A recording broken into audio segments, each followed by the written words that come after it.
बोलिए शिव शंकर भगवान की जय। प्रिय भक्तों, श्री शिव महापुराण के कोटि रुद्र संहिता की अगली कथा है ऋषिका पर भगवान शिव की कृपा। एक असुर से उसके धर्म की रक्षा करके उसके आश्रम में नंदिकेश नाम से निवास करना और वर्ष में एक दिन गंगा का भी वहां आना बहुत आनंददायक प्रसंग है भक्तों। तो आइए आरंभ करते हैं इस कथा के साथ 5वां, 6ठा और 7वां अध्याय। तदंतर श्री सूत जी ने जब बहुत से शिवलिंगों के कथा प्रसंग सुना दिए, तब ऋषियों ने पूछा, हे महामते सूत जी, वैशाख शुक्ल सप्तमी के दिन गंगा जी नर्मदा में कैसे आई, इसका विशेष रूप से वर्णन कीजिए। वहां महादेव जी का नाम नंदिकेश्वर कैसे हुआ, इस बात को भी प्रसन्नता पूर्वक बतलाइए। सूत जी ने कहा, हे महर्षियों, एक ब्राह्मणी थी जिसका नाम ऋषिका था। वह किसी ब्राह्मण की पुत्री थी और एक ब्राह्मण को ही विधि पूर्वक ब्याही गई थी। हे विप्रवरों, यद्यपि वह द्विज पत्नी उत्तम व्रत का पालन करने वाली थी, तथापि अपने पूर्व जन्म के किसी अशुभ कर्म के प्रभाव से बाल वैधव्य को प्राप्त हो गई। तब वह ब्राह्मण पत्नी ब्रह्मचर्य व्रत के पालन में तत्पर हो पार्थिव पूजन पूर्वक अत्यंत कठोर तपस्या करने लगी।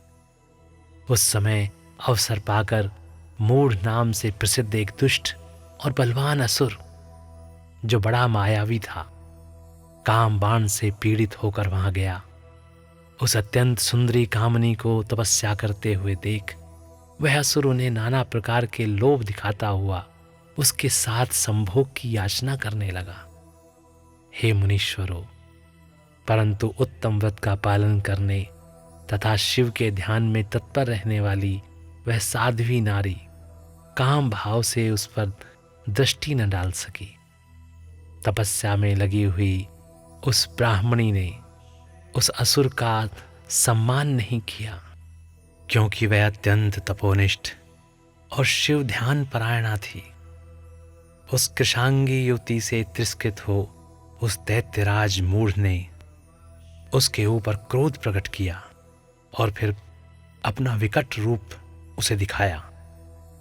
इसके बाद उस दुष्टात्मा ने भयदायक दुर्वचन कहा और उस ब्राह्मण पत्नी को बारंबार त्रास देना आरंभ किया।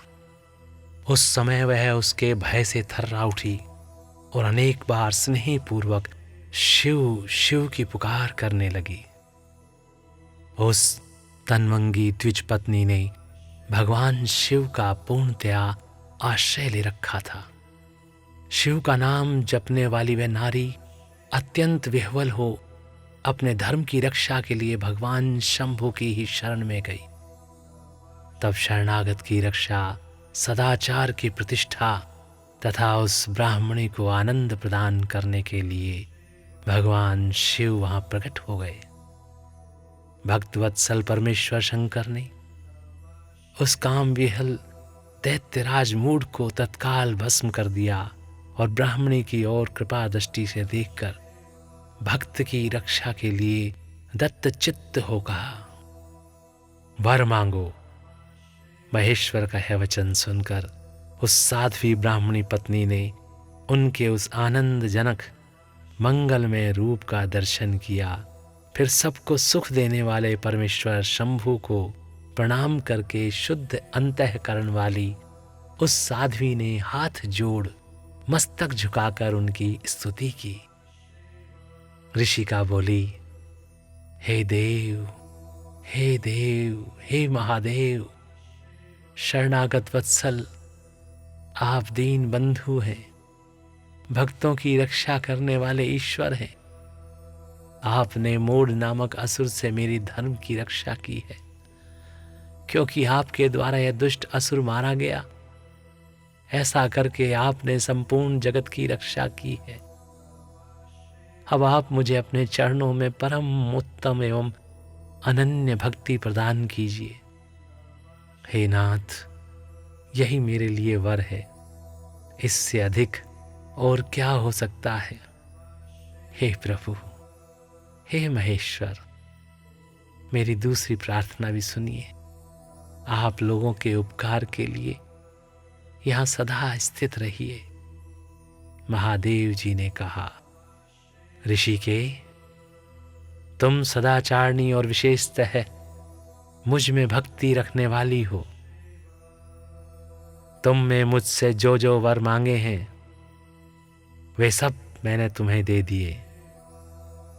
हे ब्राह्मणों, इसी बीच में श्री विष्णु और ब्रह्मा आदि देवता वहां भगवान शिव का आविर्भाव हुआ जान हर्ष से भरे हुए आए और अत्यंत प्रेम पूर्वक शिव को प्रणाम करके उन सब ने उनका भली भांति पूजन किया। फिर शुद्ध हृदय से हाथ जोड़ मस्तक झुकाकर उनकी स्तुति की। इसी समय साध्वी देव नदी गंगा उस ऋषिका से उसके भाग्य की सराहना करती हुई प्रसन्न चित्त हो बोली। गंगा ने कहा, हे ऋषिके, वैशाख मास में एक दिन यहाँ रहने के लिए मुझे भी तुम्हें वचन देना चाहिए। उस दिन मैं भी इस तीर्थ में निवास करना चाहती हूँ। सूत जी कहते हैं, हे महर्षियों, गंगा जी की यह बात सुनकर उत्तम व्रत का पालन करने वाली सती साध्वी ऋषिका ने लोक हित के लिए प्रसन्नता पूर्वक कहा, बहुत अच्छा, ऐसा ही हो। भगवान शिव ऋषिका को आनंद प्रदान करने के लिए अत्यंत प्रसन्न हो उस पार्थिव लिंग में अपने पूर्ण अंश से विलीन हो गए। यह देख सब देवता आनंदित हो शिव तथा ऋषिका की प्रशंसा करने लगे और अपने अपने धाम को चले गए। उस दिन से नर्मदा का वह तीर्थ ऐसा उत्तम और पावन हो गया तथा संपूर्ण पापों का नाश करने वाले शिव वहां नंदीकेश के नाम से विख्यात हुए। गंगा भी प्रतिवर्ष वैशाख मास की सप्तमी के दिन शुभ की इच्छा से अपने उस पाप को धोने के लिए वहां जाती है जो मनुष्यों से वे ग्रहण करती हैं। बोलिए शिव शंकर भगवान की जय। प्रिय भक्तों, इस प्रकार यहाँ पर श्री शिव महापुराण के कोटि रुद्र संहिता की ये कथा और 5वां, 6ठा तथा 7वां अध्याय यहाँ पर समाप्त होते हैं। तो स्नेह से बोलिए भक्तों, बोलिए शिव शंकर भगवान की जय। ओम नमः शिवाय, ओम नमः शिवाय, ओम नमः शिवाय।